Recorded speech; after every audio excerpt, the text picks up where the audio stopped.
नाज़रीन आदाब, इस्तकबाल है आपका हमारी इस खास पेशकश में जिसका नाम है अपना मुल्क अपना आइन, और मैं हूं आपका मेज़बान मोहम्मद नौमान। आज की इस खास पेशकश में हम बात करेंगे पार्लिमान के ज़रिए पास किए गए उस कानून की जिसका मकसद है हक़ मालूमात की हुक्मरानी को यकीन बनाना, और वो है राइट टू इंफॉर्मेशन एक्ट 2005।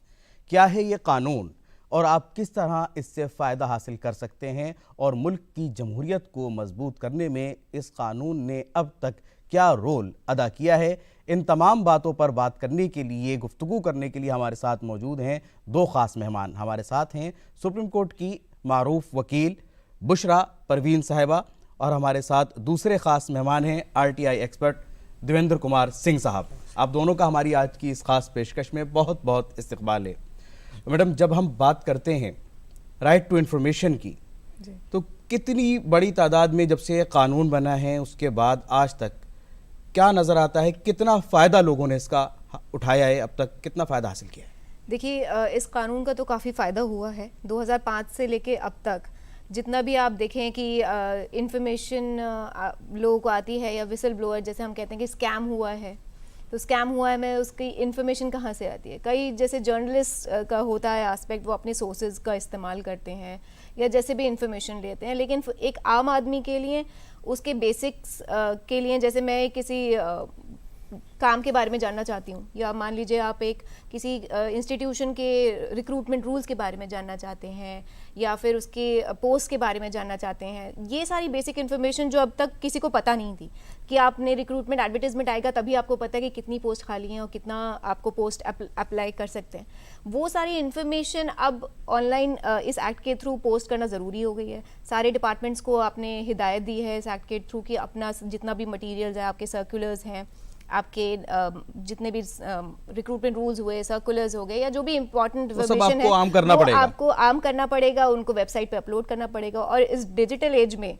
जहाँ पर हम हमेशा अपने फ़ोन्स और उस पर रिलाई कर रहे हैं, इंटरनेट पे रिलाई कर रहे हैं, ये सारी इन्फॉर्मेशन डिसेमिनेट होने से इस एक्ट के थ्रू आपको ready to hand ready information मिल जाती है, जो आप इस्तेमाल भी कर सकते हैं अपने फ़ायदे के लिए भी, दूसरे के लिए भी। और एक अवेयरनेस बहुत बड़ी है, आप देखा जाए तो इस एक्ट के आने के बाद भी अवेयरनेस बहुत ज़्यादा आ गई है लोगों में अपने राइट्स को लेकर, और अपने राइट्स को एक्सरसाइज कैसे करना है, और मैं क्या क्या इन्फॉर्मेशन पूछ कर या उसके तहत डॉक्यूमेंट्स लेकर सवाल मन में आते थे और लगता था शायद उसका जवाब नहीं मिल पाएगा, या अब आप हासिल कर सकते हैं। या आज आपका राइट है, आपका हक है, आपका हक है, और बहुत बड़ी बात है। को ये हर पोर्टल से आपको ये इन्फॉर्मेशन मिल रही है। ये देवेंद्र जी बड़ी अच्छी बात है कि लोगों को जानकारी है इस कानून की कि वाकई ये एक बड़ा एक अहम कानून है।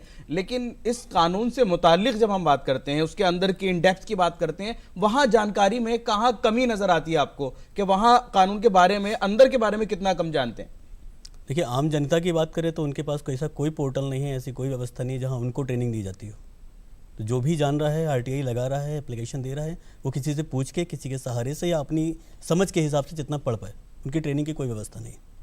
कह सकते हैं आप अपने एक्सपीरियंस से ज़रूर सीख सकता है वो, कि जब RTI लगाता है और इन्फॉर्मेशन नहीं मिलती है, बोलते हैं कि ऐसे नहीं ऐसे, कब क्या क्यों ऐसा नहीं पूछ सकते। अगर आ जाता है तो उसे अगली बार पता चल जाता है हमें कब क्या क्यों नहीं पूछना है, बट कोई बताने के लिए नहीं है। जहाँ तक बात करें हमारे पब्लिक इन्फॉर्मेशन ऑफिसर्स का या फर्स्ट अपडेट अथॉरिटी का, इनकी बाकायदा ट्रेनिंग होती है। DOPT ने कई बार किया है, कई बार इसको ऑथराइज किया है, ट्रेनिंग इंस्टीट्यूट्स में इनकी ट्रेनिंग होती है। मैंने कई जगह जाके इसकी ट्रेनिंग दी है लोगों को। तो इनके लिए जो इधर वाला पक्ष है, सेकंड पार्टी, मतलब फर्स्ट पार्टी जो इन्फॉर्मेशन मांग रही है और सेकंड पार्टी जो इन्फॉर्मेशन दे रही है, तो देने वाले तो सुसज्जित हैं, उनको पता है क्या दे सकते हैं क्या नहीं दे सकते हैं, बट सामने वाले को कुछ नहीं पता है जो मांग रहा है। यहाँ पे प्रॉब्लम आती है। आपने काफ़ी ट्रेनिंग दी है, आप बताएं किस तरह एक व्यक्ति ड्राफ्टिंग उसकी करे RTI की? मैं मेन फोकस ये करता हूँ कि आप जब भी इन्फॉर्मेशन मांगे किसी डिपार्टमेंट से, तो आप फैक्ट्स के बारे में मांगे। आप पहले सोचें कि इससे रिलेटेड, इस समस्या से रिलेटेड, या जो भी आप मांग रहे हैं, ऐसी कौन सी इन्फॉर्मेशन है या किस फॉर्म में वहाँ उपलब्ध हो सकती है, उसको मांगे। जब आप स्पेसिफिक आंसर मांगेंगे, स्पेसिफिक फाइल मांगेंगे, तो आपको मना करने से नहीं होगा, कोई मना नहीं करेगा। बट अगर आप उनका ओपिनियन मांगने लगेंगे, रीज़न मांगने लगेंगे, आप पूछ लेंगे ऐसा क्यों नहीं हुआ है, क्यों नहीं हुआ का रीज़न अगर सामने है तो बता देंगे क्यों नहीं हुआ, बट वो नहीं होता है। देरी का क्या कारण है? देरी नहीं, मतलब कोई कारण नहीं लिखता देरी का, देरी है बस इतना है।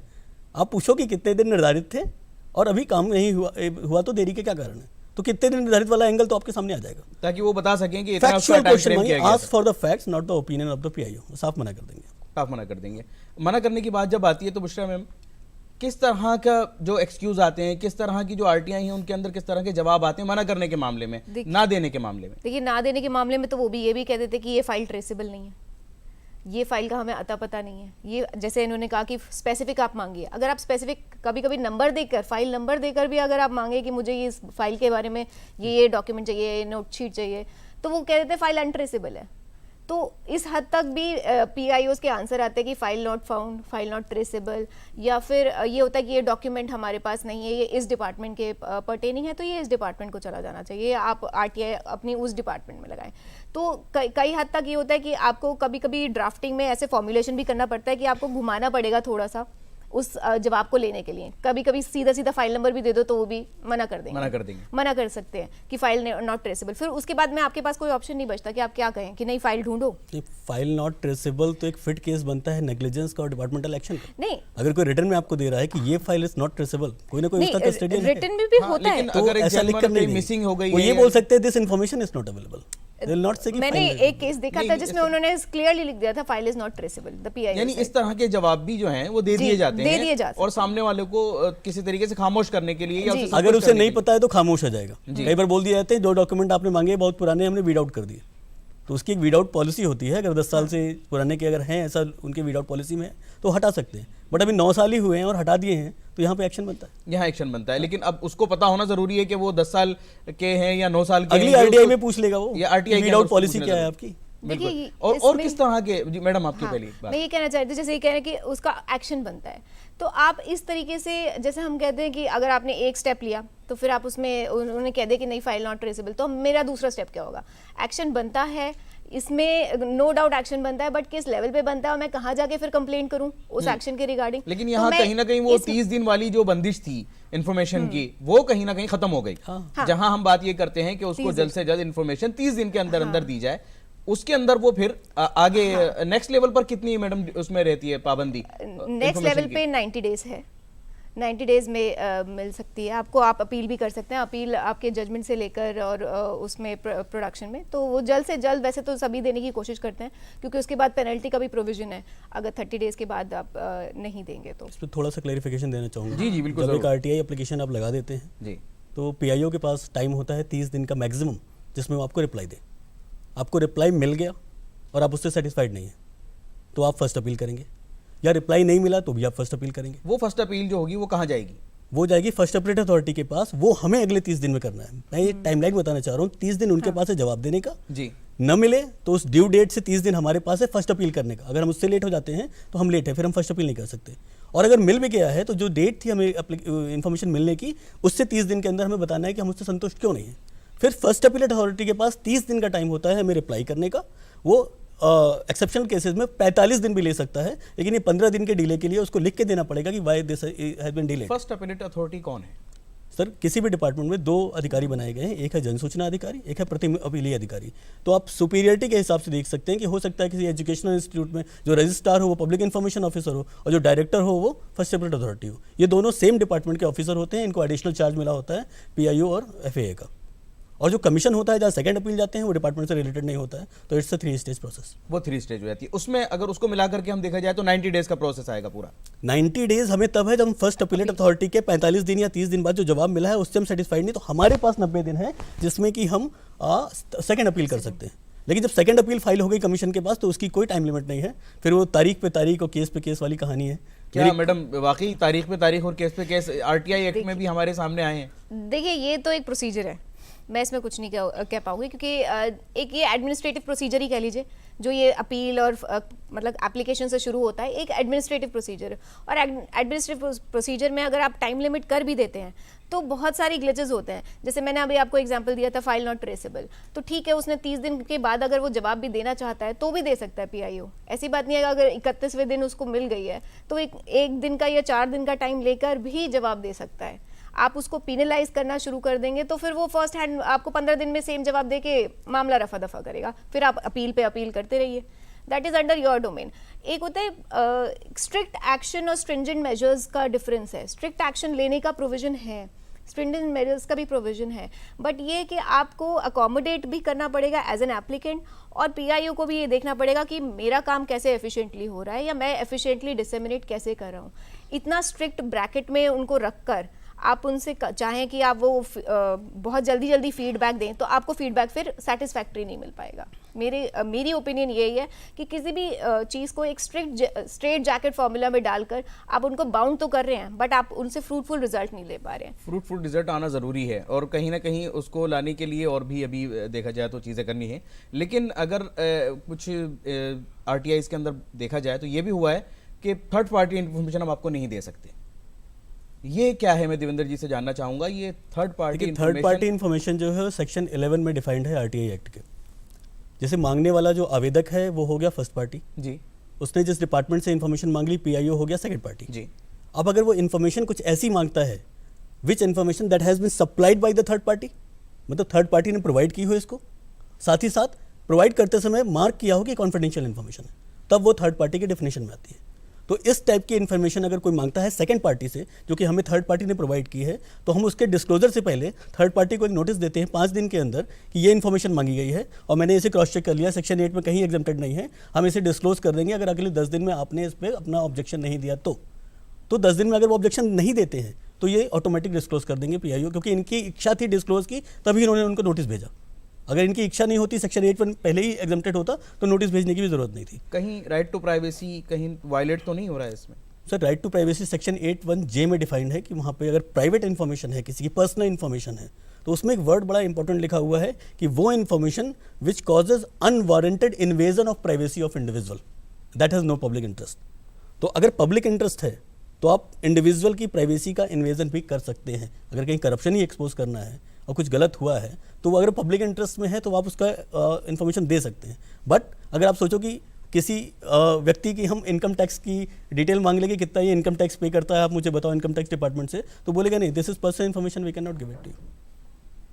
इन्फॉर्मेशन देने के लिए हर डिपार्टमेंट के अंदर पब्लिक इन्फॉर्मेशन ऑफिसर की बात की जाती है। क्या ये मैडम बाकायदा कोई ओहदा है या ऑफिस के किसी भी जिम्मेदार या ओहदेदार को ये एक्स्ट्रा चार्ज दे दिया जाता है? देखिए, आप अगर कहें कि एक सैंक्शन पोस्ट है, जैसे हम प्रॉपर टर्मिनोलॉजी में कहें तो ऐसे सैंक्शन पोस्ट कोई नहीं है। एक किसी भी ऑफिसर को आप पीआईओ बना सकते हैं, लेकिन officer should be a group B जिसे हम कहते हैं, या फिर एक मीडियम लेवल ऑफिसर होगा, उस ऑफिसर लेवल के पर्सन को आप पीआईओ डेजिग्नेट कर सकते हैं।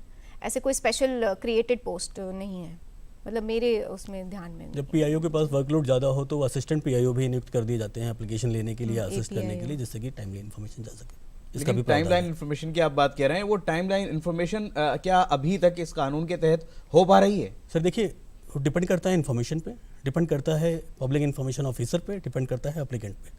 क्योंकि आरटीआई एक्ट ने क्लियर बोला है, न केवल आपको इन्फॉर्मेशन मिलेगी बल्कि टाइम बाउंड इन्फॉर्मेशन मिलेगी।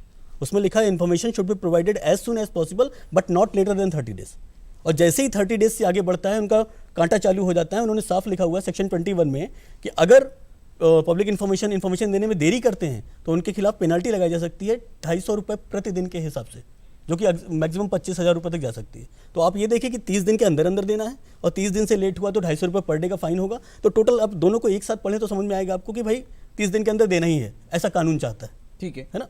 उसके बावजूद पेंडेंसी कहाँ आ रही? पेंडेंसी, देखिए पेंडेंसी कई तरीके की है। पेंडेंसी का मेन, जब पेंडेंसी की बात करता हूँ तो कमीशन लेवल पर बात करता हूँ, क्योंकि वहीं फैसला होता है और वहीं सबसे ज़्यादा देर होती है। अब यहाँ पे 3 स्टेक होल्डर्स हैं, एक इन्फॉर्मेशन मांगने वाला बंदा जी, दूसरा इन्फॉर्मेशन देने वाला पीआईओ और तीसरा कमीशन। अब पेंडेंसी में तीनों का रोल है। अगर किसी इन्फॉर्मेशन मांगने वाले ने ठीक से, उसे नहीं पता है क्या इन्फॉर्मेशन मांगनी चाहिए क्या नहीं मांगनी चाहिए, उसने पुअर ड्राफ्टिंग करके या गलत जगह एप्लीकेशन भेज के मांग ली इन्फॉर्मेशन और उसे नहीं मिली उसके सेटिस्फेक्शन लेवल की, तो फिर वो आगे बढ़ के अपील करेगा। तो ये नंबर ऑफ एप्लीकेशंस को बढ़ाएंगे। दूसरा आ जाता है इन्फॉर्मेशन देने वाले उन पे अथॉरिटीज़ पे जी। जो फर्स्ट अपील अथॉरिटी का रोल है बहुत ही ज़्यादा इंपॉर्टेंट है और बहुत ही नेग्लेक्टेड है, मैं कहूँगा। क्यों? क्योंकि अगर पब्लिक इन्फॉर्मेशन ऑफिसर ने सही इन्फॉर्मेशन नहीं दी तो आप उनसे अपील करते हो, प्रथम अपील, और कहते हो साहब ये एप्लीकेशन हमने मांगी थी, ये इन्होंने प्रोवाइड किया है, मुझे इसमें ऐसा ऐसा कमी दिख रही है, आप इनसे कहो कि ये दें। अब यहाँ पे अगर उसी जगह पे ये एक अच्छा इन्फॉर्मेशन एक्शन ले ले तो हो सकता है कि उससे वो इन्फॉर्मेशन मिल जाए जो उसने पॉइंट आउट किया है और ये कमीशन तक बात न जाए।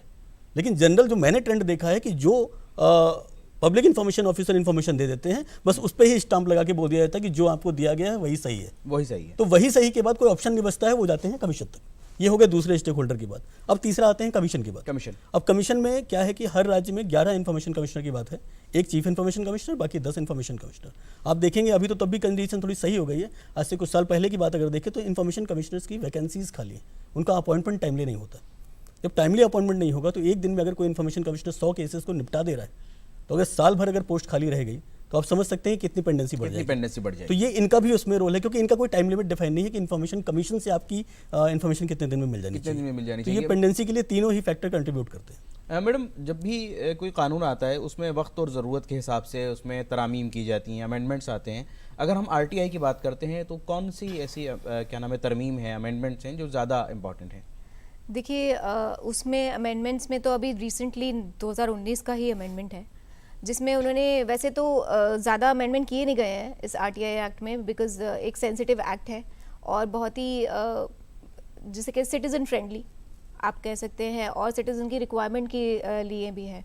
तो इतने ज़्यादा मेजर अमेंडमेंट्स ना करते हुए सिर्फ अभी 2019 में उनका लेटेस्ट जो अमेंडमेंट आया है उसमें उन्होंने सिर्फ सेंट्रल गवर्नमेंट ने यही अमेंड किया है कि जो अपॉइंटमेंट होगा वो सेंट्रल गवर्नमेंट के प्रिस्क्राइब रूल्स जो वो करेंगे उसके हिसाब से होगा। उनका टेन्योर जो पहले एक 5 ईयर टर्म फिक्स था और उसके बाद up to 65 years of age उसको चेंज करते हुए till the time central government अपना डिसाइड करेगी उस हिसाब से उनका टेन्योर्स और सैलरीज फिक्स्ड होंगी। मतलब सीआईसी का? जी, सीआईसी है और स्टेट सेंट्रल इंफॉर्मेशन कमीशन है, इनके टेन्योर्स वगैरह को डिफाइन अलग से किया गया है। अलग से किया गया जी। इसका क्या असर, इस तब्दीली का या इस अमेंडमेंट का असर क्या आम नागरिक को जो हासिल है एक राइट टू इन्फॉर्मेशन, क्या उस पर कोई असर पड़ता है? नहीं, मुझे नहीं लगता कि आम नागरिक के इश्यूज इतने बड़े होते हैं कि वो वहाँ तक पहुँच जाए। जब सेंट्रल इन्फॉर्मेशन कमीशन के लेवल पे तो ऑफिसर केवल इसलिए कि उसकी सैलरी या उसका टेन्योर गवर्नमेंट डिसाइड कर रही है तो उससे वो प्रभावित होकर आम आदमी की हेल्प नहीं करेगा। उतने बड़े इश्यूज़ नहीं होते, छोटे इश्यूज़ के लिए लोग जाते हैं। लेकिन जो पॉलिटिकली सेंसिटिव इश्यूज़ हैं जिनके इन्फॉर्मेशन के निकलने से अच्छा खासा बवाल हो सकता है, आप आरबीआई के डिफॉल्टर्स की लिस्ट मांग लीजिए तो कुछ निकल के आ जाएगा सामने, कुछ और ऐसी सेंसिटिव इन्फॉर्मेशन मांग लीजिए। तो ऐसा देने से ज़रूर इन्फॉर्मेशन कमिश्नर्स बचेंगे ये सोच के कि अगर मैं दे दिया मैंने और कुछ इससे बवाल हो गया तो फिर क्वेश्चन ये उठेगा किसने दिया या किसने दिलवाया। तो यहाँ पे चूंकि अब टेन्योर और सैलरी गवर्नमेंट डिसाइड कर रही है, सेंट्रल गवर्नमेंट, तो थोड़ा सा प्रभाव पड़ सकता है। राइट के ऊपर देखा जाए, कानून के ऊपर अगर देखा जाए तो कोई सीधा असर नहीं है, कुछ भी नहीं। केवल उनकी नियुक्ति को इन्फॉर्मेशन हासिल कर सकता है वो, उसके लिए कोई दिक्कत नहीं है। बेसिक फ्रेमवर्क में कोई छेड़छाड़ नहीं की गई है। जो भी दायरे थे राइट टू इन्फॉर्मेशन के, उसमें सिटीजन के राइट को लेकर कोई भी छेड़छाड़ नहीं हुई है। खुफिया महकमों की बात आती है, वो कौन कौन से ऐसे दायरे हैं जहाँ पर कुछ महकमों को इससे अलग रखा गया है? वो कौन कौन से ऐसे महकमे हैं मैडम? देखिए, जो भी सेंसिटिव हैं, जैसे हम कहते हैं डिपार्टमेंट ऑफ एटॉमिक एनर्जी हो गया, जो हमेशा डिफेंस स्ट्रैटेजी से रिलेटेड जितने भी आपके डिपार्टमेंट्स हैं वो अलग किए गए हैं। और जो इकोनॉमिक इंटरेस्ट, एक बहुत ही इंटरेस्टिंग सब्जेक्ट है उसमें कि इकोनॉमिक इंटरेस्ट जो इफेक्ट होगा अगर एट पब्लिक एट लार्ज या फिर इंडियन इकॉनमी को लेकर, उन इदारों को भी इस के एस्पेक्ट से बाहर गया है। मतलब जो इन्फॉर्मेशन नहीं दी जाएगी अगर इकोनॉमिक इंटरेस्ट इफेक्ट होते हैं, जैसे इसमें बैंक्स भी इन्वॉल्व हो सकते हैं, इसमें आरबीआई भी इन्वॉल्व हो सकती है, तो उस काइंड ऑफ इन्फॉर्मेशन को इससे दूर रखा गया है आरटीआई से। जी, मैं कुछ रिमार्क्स लेना चाहूँगा। देवेंद्र जी कुछ कहना चाह रहे हैं? मैं कॉन्ट्राडिक्ट करूंगा इसमें। बैंक और आरबीआई दोनों ही आरटीआई के दायरे में हैं, फुल फ्लेज हैं, इसमें कोई एग्जम्पशन नहीं है। नहीं, मैंने इकोनॉमिक इंटरेस्ट जो हमारा, अगर कोई भी information related to economic interest of the country है तो उनको अलग रखा गया है। जो एडवर्सली अफेक्ट कर दे वो इन्फॉर्मेशन सेक्शन 8 में डिफाइन है, वो इन्फॉर्मेशन जिसके डिस्क्लोजर से देश की सॉवरेनिटी, यूनिटी या इकोनॉमिक इंटरेस्ट या कोई और इंटरेस्ट उस पर असर पड़ रहा हो एडवर्सली, तो वो नहीं देंगे, वो एक अलग एग्जम्पशन कैटेगरी में आ गई। जहाँ तक ऑर्गेनाइजेशन की बात की आपने, हमारे आरटीआई एक्ट के शेड्यूल 2 में लिस्ट ऑफ 22 ऑर्गेनाइजेशंस दिए हुए हैं। 22 ऑर्गेनाइजेशन ऐसे हैं जिनको बोला गया है कि आरटीआई के दायरे में ये नहीं आते हैं। आईबी हो गया, रॉ हो गया, सीरियस फॉरेन इन्वेस्टिगेशन ऑफिस हो गया, जैसे मैम ने बोला एक और organisation department of atomic energy हो गया। इस टाइप के कुछ को मना कर रखा है क्योंकि वो हैं देश की सुरक्षा से रिलेटेड है, तो उनको मना कर रखा है। लेकिन उसमें भी अगर ह्यूमन राइट्स का वायलेशन है या करप्शन की केसेस हैं तो आरटीआई एक्ट में साफ साफ लिखा हुआ है कि अगर इससे रिलेटेड इन्फॉर्मेशन मांगी जाती है जहाँ पे इसका एलिगेशन है तो ये इन्फॉर्मेशन भी दी जानी चाहिए। क्योंकि एक्ट का मेन एम तो कंटेन करना था करप्शन को। अच्छा, ह्यूमन राइट्स के अलावा जो एम्प्लॉई हैं, इन्हीं ऑर्गेनाइजेशन के अंदर जो एम्प्लॉई हैं, उनके प्रमोशन या उनकी सैलरी से रिलेटेड या उनकी पदोन्नति से लेकर के कोई भी बात अगर पूछी जाती है आरटीआई में, क्या वो उसका भी जवाब देंगे या वो भी नहीं दे सकते? नहीं, वो आरटीआई में मांगने की जरूरत नहीं। पहले तो आरटीआई में देंगे नहीं, मना है, नहीं दे सकते। वो साफ साफ लिखा है कि ह्यूमन राइट्स वायलेशन और करप्शन केसेस उसमें ही देंगे, उस पर्टिकुलर ऑर्गेनाइजेशन में।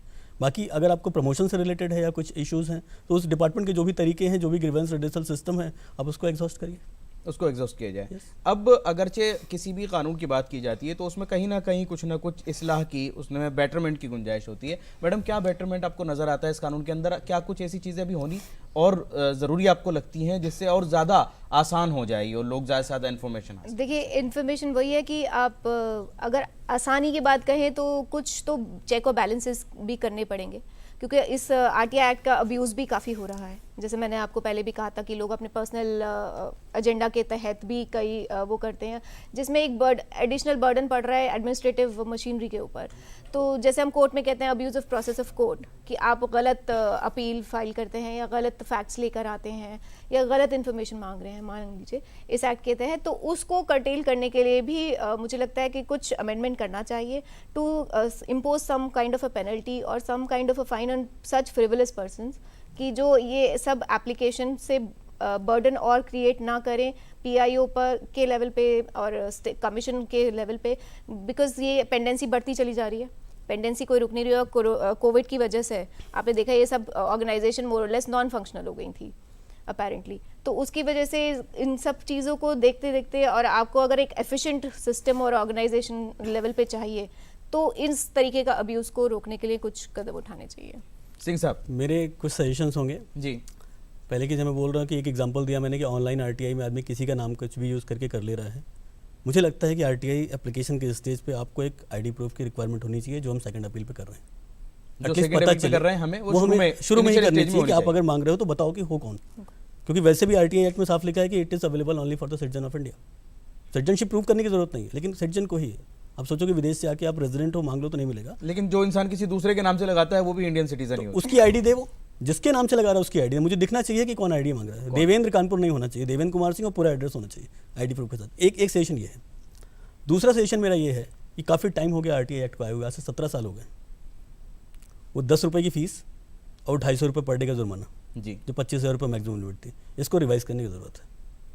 फीस हमारी बढ़ा के कम से कम 50 रुपये 100 रुपये कर देनी चाहिए, जिससे कि सीरियस एप्लीकेशन से आए। जी। और जो इन्फॉर्मेशन नहीं दे रहे हैं इन्फॉर्मेशन ये पब्लिक इन्फॉर्मेशन ऑफिसर, जी। उनके ऊपर फाइन का भी दायरा बढ़ा देना चाहिए, क्योंकि अगर 2005 में किसी पे 25,000 की फाइन लगता था, समझ लीजिए उसकी महीने भर की सैलरी जाती थी। आज महीने भर की सैलरी अगर काटनी है आपको तो लाख रुपये तो काटना ही पड़ेगा। तो मुझे लगता है रिवाइज कर देना चाहिए उस लिहाज से। लेकिन मुझे लगता है आपको ज्यादा सैलरी भी रिवाइज होनी चाहिए उस हिसाब से। आज है ना, आज है, ठीक है। आप अब जो करो, मतलब एक सजेशन है, आप कुछ भी उसका रेज ले आओ, इन्फ्लेशन काउंट कर लो उसमें। थर्ड मुझे ये कहना है कि मैंने बोला था फर्स्ट अपीलेट अथॉरिटी का रोल बड़ा इंपॉर्टेंट है जी। अभी क्या है कि वो काइंड ऑफ पोस्ट ऑफिस की तरह काम करता है। आपने अपील के लिए बोला, उन्होंने देखा ठीक है, मोहर लगा दी, काम खत्म। उसके बाद सेकंड अपील में जब गए तो उस बुलाया जाता है पब्लिक इन्फॉर्मेशन ऑफिसर को। फर्स्ट अपीलेट अथॉरिटी से कुछ नहीं पूछा जाता कि आपने ऐसा क्यों किया। केस बनता है Devendra Kumar Singh versus public information officer this. First appellate authority का कोई रोल ही नहीं, कोई रोल नहीं। तो एटलीस्ट उनकी जवाबदेही तय करो आप, जो आप 30 दिन 45 दिन बीच में 60 दिन लगा रहे हो उनको, या तो उनको सिस्टम से हटा दो। हाँ, क्योंकि वो ऐसे भी खास कुछ कर नहीं सीधा रहे, या उनकी जवाबदेही तय कर दो कि जब वो अपील में बुलाया जाए तो एटलीस्ट उन पे भी कुछ चीजें हों। असल में सेम डिपार्टमेंट की होने की वजह से जी उनका दायरे में और कुछ इन्वेस्टिगेशन के लिए आता नहीं है। जो पहली इन्फॉर्मेशन जो पहले इन्फॉर्मेशन आई है पीआईओ से, उसके बियॉन्ड वो उसको रिवर्ट बैक भी नहीं कर सकते कि नहीं आप दोबारा ढूंढिए इस फाइल को या इस डॉक्यूमेंट को, आप क्यों नहीं प्रोवाइड करें। तो वो being from the same department, उनके पास और कोई ऑप्शन ही नहीं होता जैसे उस पर स्टैंप लगा के आगे भेजने के। सर, जैसे मान लीजिए इन्फॉर्मेशन नहीं दी, इन्होंने पर्टिकुलर सेक्शन कोट कर दिया कि दिस इज पर्सनल इन्फॉर्मेशन। जी। हम ये नहीं कह रहे फाइल नहीं है, फाइल है, मिल गई, सब कुछ ठीक है। उसने बोल दिया कि पर्सनल इन्फॉर्मेशन हम नहीं दे सकते। और मुझे आरटीआई की नॉलेज थी, मैंने बताया कि सर ये जो पर्सनल इन्फॉर्मेशन आप बता रहे हैं, ये पर्सनल इन्फॉर्मेशन तो पहले है नहीं, और अगर है भी तो पब्लिक इंटरेस्ट इन्वॉल्व है, अनवांटेड इन्वेजन नहीं है प्राइवेसी का। मैंने एक दलील दे दी, तो एटलीस्ट फर्स्ट अपीलेट अथॉरिटी उस दलील को तो देखे, उसके हिसाब से रिवाइज कर दे कि ठीक है अब प्रोवाइड कर दो, काइंड ऑफ ऐसा होना चाहिए। यानी ये कोई भी आरटीआई लगाने वाला ये दलील दे छोटा सकता सा है, एग्जांपल अगर उसके सामने ये बात आती है जो आपके सामने आई है कि हम पर्सनल इन्फॉर्मेशन नहीं दे सकते, तो आप ये दलील दे सकते हैं। फर्स्ट अपील में आप यही करते हैं, फर्स्ट अपील में आप यही बताते हैं कि क्यों मिलनी चाहिए इन्फॉर्मेशन, इन्होंने क्या गलत किया, क्यों मना किया है। एक छोटा सा केस बताऊं मैं आरबीआई का। किसी को आरबीआई के बैंकिंग लोकपाल में कंप्लेन करनी थी, मैंने उसकी मदद की, उसका रिप्रेजेंटेटिव मैं ही बन गया, मैंने उसको कंप्लेन कर दी। उसके जो एटीएम फ्रॉड के पैसे हुए थे उसको वापस आ गए, लेकिन मुझे वो ऑर्डर की कॉपी नहीं मिली जिसके थ्रू इन्होंने दिया। तो मुझे लगा कि स्पीकिंग ऑर्डर अगर मुझे मिल जाएगा तो मैं जान जाऊंगा किस बेसिस पे दिया है इन्होंने, तो आगे किसी केसेस में वो हेल्प मिलेगी। मैंने उसकी आरटीआई लगाई, मैंने बोला कि मुझे प्रोवाइड कर दो। उन्होंने मुझे देने से मना कर दिया, बोल के ये थर्ड पार्टी इन्फॉर्मेशन है, आपको नहीं दे सकते, जबकि I was the representative of that person in that case, और उसी केस का हमें ऑर्डर चाहिए था। तो अब मैंने फर्स्ट अपीलेट अथॉरिटी को जब बताया कि मैं इस केस में ऐसा ऐसा था, तो उसने रिवाइज किया, उसने बोला कि भाई चेक करो कि सच में रिप्रेजेंटेटिव थे कि नहीं, और अगर थे तो दे दो। तो ये यहाँ पे रोल है फर्स्ट अपील अथॉरिटी का। ये रोल होना चाहिए। प्रॉब्लम क्या है अभी कि सेम ऑफिस आप मिनिस्ट्रीज में जाएंगे तो एक आरटीआई सेल है जी। वहीं पे फर्स्ट अपील भी, वहीं पे सेकंड अपील भी, तो वहीं पे मुहर लगती रहती है। लेकिन अगर पब्लिक इन्फॉर्मेशन ऑफिसर लखनऊ में बैठा है, मान लीजिए यूनियन बैंक ऑफ इंडिया, और इसका जो फर्स्ट अपील अथॉरिटी है नरिमन पॉइंट मुंबई में बैठा है, जी। तो सेम पे मुहर नहीं लगने वाली है। वो देखेगा और सही इन्फॉर्मेशन दिलवाएगा जी। यहाँ पे इसका असर है। यहाँ तो पर इसका इसका रोल असर है। थोड़ा सा स्ट्रेंथन क्या करने की पब्लिक आवश्यकता है। इन्फॉर्मेशन जो ऑफिसर होता है वो डिपार्टमेंट से ही होना जरूरी है, हाँ, हाँ, हाँ। या एक अलग से नियुक्त कर दिया जाए? नहीं, देखिए अलग से नियुक्त करने वाली बात नहीं है। 2005 में जब भी कानून आया, जी, नया नया कानून था, तो क्या किया गया, सबको एक एडिशनल चार्ज दे दिया गया कि आप पब्लिक इन्फॉर्मेशन ऑफिसर बन जाओ, आप फर्स्ट अपीलेट अथॉरिटी बन जाओ, और वो बनने लगे, उन्होंने काम किया। बेसिकली वो इंजीनियर थे या फिर वो ऑफिसर थे, उनका मेन रोल किसी और चीज़ में एक्सपर्ट था, वो एग्रीकल्चर की फील्ड में काम करते थे, हाँ, लेकिन एक उनकी एडिशनल expertise चार्ज अलग दे थी दिया और कि आप ये इन्फॉर्मेशन दे देना। जी। वो तब ठीक था क्योंकि थोड़ी बहुत एप्लीकेशन आई, उन्होंने दे दिया। लेकिन अब धीरे धीरे समय के साथ जब केसेस बढ़ने लगे हैं, सारा कुछ होने लगा है, तो या तो उनके पास डबल Workload चार्ज बढ़ गया है, देखा जाए। वर्कलोड बढ़ गया है, या तो वो क्वालिटी ऑफ इन्फॉर्मेशन नहीं दे पा रहे हैं, या इन्फॉर्मेशन नहीं दे पा रहे हैं, या अगर दे रहे हैं तो वो अपना काम नहीं कर पा रहे हैं। जी। तो इसलिए अब मुझे लगता है समय आ गया है कि आप यूपीएससी के थ्रू या स्टेट पीएससी के थ्रू अलग से आप पोस्ट निकालिए पब्लिक इन्फॉर्मेशन ऑफिसर की या फर्स्ट अपील अथॉरिटी की, जिससे कि ये इसी काम के लिए नियुक्त हों, इनका काम भी यही रहे। तो जब करप्शन वगैरह से लड़ना होगा ना, तो कॉन्फ्लिक्ट ऑफ इंटरेस्ट भी नहीं रहेगा जी, कि जी, जिसने वो भी करप्शन किया वही इन्फॉर्मेशन दे रहा है, ऐसा नहीं और रहेगा। पेंडेंसी भी कम होगी, पेंडेंसी मैडम, कम क्या Pendency कहती भी। क्वालिटेटिव इंप्रूवमेंट होगा इसका। हैं? जी, अगर सेपरेट ऑफिसर्स होंगे जो इसी को लुक आफ्टर करेंगे तो पेंडेंसी कम होगी ही होगी। और जरूरी every है level. पेंडेंसी को कम करना भी, जी। जिस तरीके से इस जदीद दौर का तकाजा है। बहुत बहुत शुक्रगुजार हूँ मैं अपने दोनों खास मेहमानों का कि आपने इस कानून के ऊपर जो है इतनी अहम रोशनी डाली, और हमारे नाजरीन ने भी उससे ज़रूर कुछ ना कुछ फ़ायदा हासिल किया होगा। आज की इस पेशकश को हम यहीं मुकम्मल करते हैं। आप अपने राय और मशवरे हमें भेज सकते हैं। हमारा ईमेल एड्रेस है apnamuल्क@gmail.com। आप सोशल मीडिया पर भी हमारे साथ जुड़ सकते हैं। आज की इस पेशकश को हम यहीं मुकम्मल करते हैं। हम फिर हाजिर होंगे किसी नए और ख़ास मौजू के साथ। तब तक के लिए इजाज़त दीजिए। आदाब।